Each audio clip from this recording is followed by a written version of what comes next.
അപ്പോൾ എന്തായാലും ജിജിൻ്റെ സാക്ഷി നിങ്ങൾക്ക് കേൾക്കണമെന്നൊരു ആഗ്രഹമില്ലേ? ഇവരാരും പറഞ്ഞില്ല. ജിജിനൊരു 2 വാക്ക് സംസാരിച്ച എത്ര പേർക്ക് സന്തോഷമുണ്ട്? കണ്ട. അപ്പം ജിജിനൊരു 2 വാക്ക് പറയാം. അതിനുശേഷം ജിജിൻ്റെ മധുരകരമായ ഫ്ലൂട്ടിൽ നിന്നൊരു ഇൻസ്ട്രുമെൻ്റൽ മ്യൂസിക് കേൾക്കാം. അപ്പോൾ ദേവദാസൻ ആഗ്രഹിക്കുന്ന ഒരു ശുശ്രൂഷയും കൂടെ ഇവിടെ ചെയ്യുവാനായിട്ട് ദേവദാസൻ മുമ്പോട്ട് വന്ന് അനൗൺസ്മെൻറ്റ് ചെയ്യും. തൻ്റെ സാക്ഷ്യത്തിന് ശേഷം തൻ്റെ ഇൻസ്ട്രുമെൻ്റൽ. ഹല്ലേലൂയ. വലിയ ദൈവിക സാന്നിധ്യം ഇവിടെ അനുഭവിക്കുന്നവർ ചേർന്നൊരു ഹല്ലേലൂയ പറഞ്ഞാട്ടെ. Hallelujah, hallelujah, hallelujah.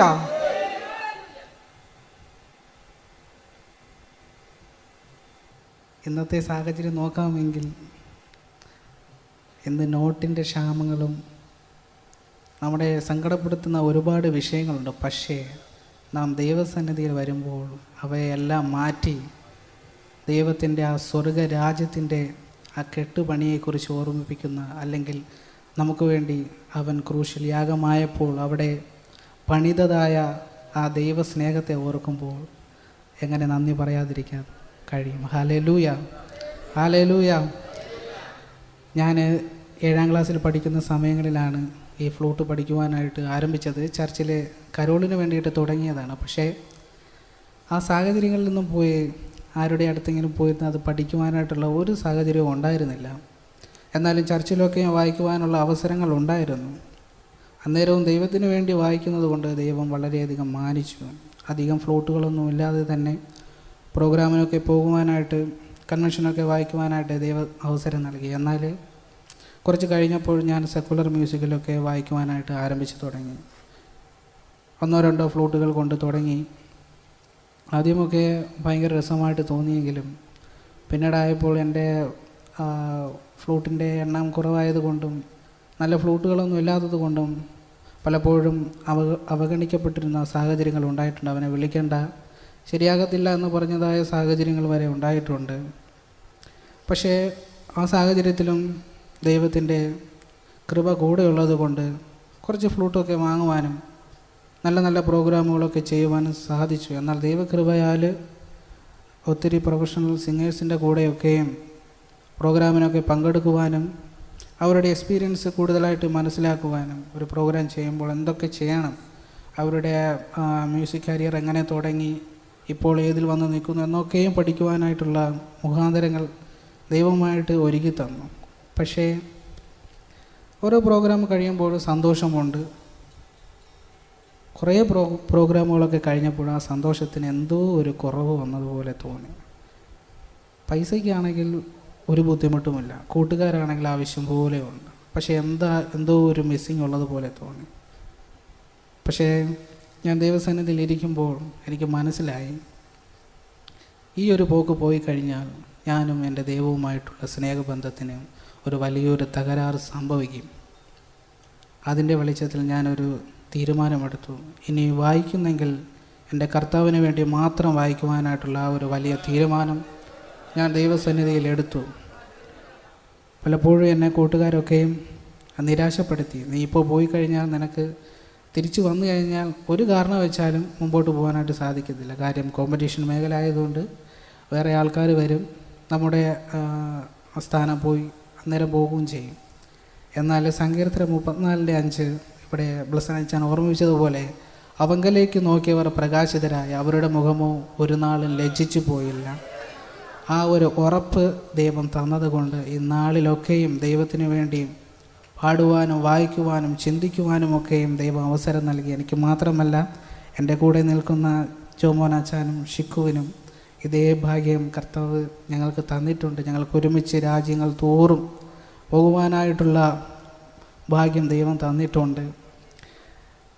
പ്രത്യേകിച്ച് കഴിഞ്ഞ നാളുകൾ നോക്കാമെങ്കിൽ ഞങ്ങൾ US പോകുന്ന സമയങ്ങളിലൊക്കെയും സത്യം പറഞ്ഞാൽ ഞങ്ങൾക്ക് ഒരു വിദ്യാഭ്യാസത്തിൻ്റെ ഒരു കുറവുണ്ട്. പക്ഷേ ദൈവം ഏൽപ്പിച്ചിരിക്കുന്ന വേല തിരിച്ചറിഞ്ഞതുകൊണ്ട് ഞങ്ങൾ ഈ വേലയ്ക്ക് വേണ്ടി ഇറങ്ങിത്തിരിച്ചു. പക്ഷേ US പോകുന്ന സമയങ്ങളിൽ ഞങ്ങൾ വളരെയധികം ഭാരപ്പെട്ടു. കാര്യം ഞങ്ങൾക്ക് ഭാഷയുടേതായ എന്ത് ചെയ്യണമെന്ന് അറിയത്തില്ല. പക്ഷേ ദൈവത്തിനൊരു പദ്ധതി ഉണ്ടെങ്കിൽ നിൻ്റെ അവസ്ഥകൾ, നിൻ്റെ കുറവുകളൊന്നും ദൈവത്തിനൊരു വിഷയമേ അല്ല. ഒന്നും അറിയാത്ത ഞങ്ങൾ പേഴ്സണലി ഞാൻ പറയാം, ഞാൻ ഒരു ഫോറിനേഴ്സിനെ കണ്ടു കഴിഞ്ഞാൽ ഞാൻ ഓടി ഒളിക്കുമായിരുന്നു. പക്ഷേ വലിയവനായ ദൈവം അവരുടെ മുമ്പിലും ധൈര്യത്തോടെ നിർത്തി, നിന്നെ അയക്കുന്നത് ഞാനല്ല, ഗിദെയോന് കൊടുത്തതായ ബലം ദൈവം തന്നതുകൊണ്ട് ഇന്നാളിലൊക്കെ ദൈവത്തിന് വേണ്ടി ഓടുവാനും പ്രാർത്ഥിക്കുവാനും ദൈവം ഉപയോഗിച്ചു കൊണ്ടിരിക്കുന്നു.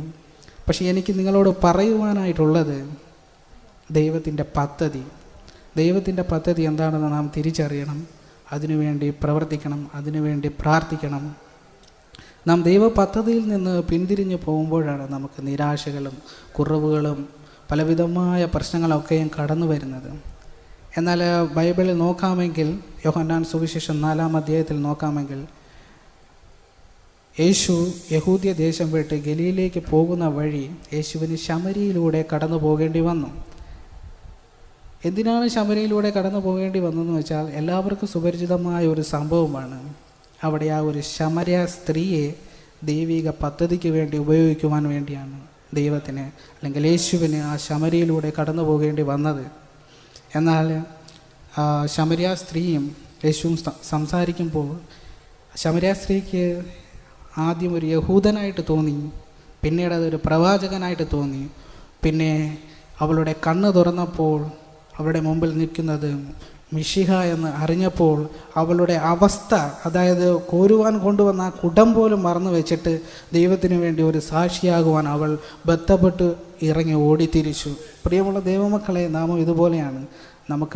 ചിലപ്പോൾ നമുക്കൊരു പ്രവാചകനോ അല്ലെങ്കിൽ ഒരു യഹൂദനായിട്ടോ ആരെങ്കിലുമൊക്കെ ആയിട്ടൊക്കെ നമുക്ക് തോന്നാം. പക്ഷേ ദൈവം നമ്മുടെ കണ്ണ് തുറക്കുമ്പോൾ ദൈവിക പദ്ധതിക്ക് വേണ്ടി നാം ഇറങ്ങിത്തിരിക്കേണ്ടത് ഏറ്റവും അത്യാവശ്യമായ ഘടകമാണ്. അതെന്താണെന്ന് നാം തിരിച്ചറിയണം, ദൈവത്തിനോട് ചോദിക്കണം, ദൈവമേ അങ്ങേക്ക് എന്നെക്കൊണ്ട് എന്താണ് ചെയ്യുവാനായിട്ട് സാധിക്കുന്നത്. ഇന്നാളിലൊക്കെയും ദൈവം എന്നെയും എൻ്റെ കൂട്ടുകാരെയൊക്കെയും കൃപയോടുകൂടി നടത്തുന്നു. ഇനിയും അങ്ങനെ നടത്തുവാനായിട്ട് നിങ്ങളുടെ ഏവരുടെയും പ്രാർത്ഥന ആവശ്യപ്പെട്ടുകൊണ്ട് ഞാൻ നിർത്തുന്നു. ഞാനിപ്പോൾ ഒരു ഇൻസ്ട്രുമെൻ്റൽ പ്ലേ ചെയ്യാം. നിങ്ങൾ പ്രാർത്ഥനയോടെ കേട്ടിരിക്കും. ആമേൻ.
ഹല്ലേലൂയ.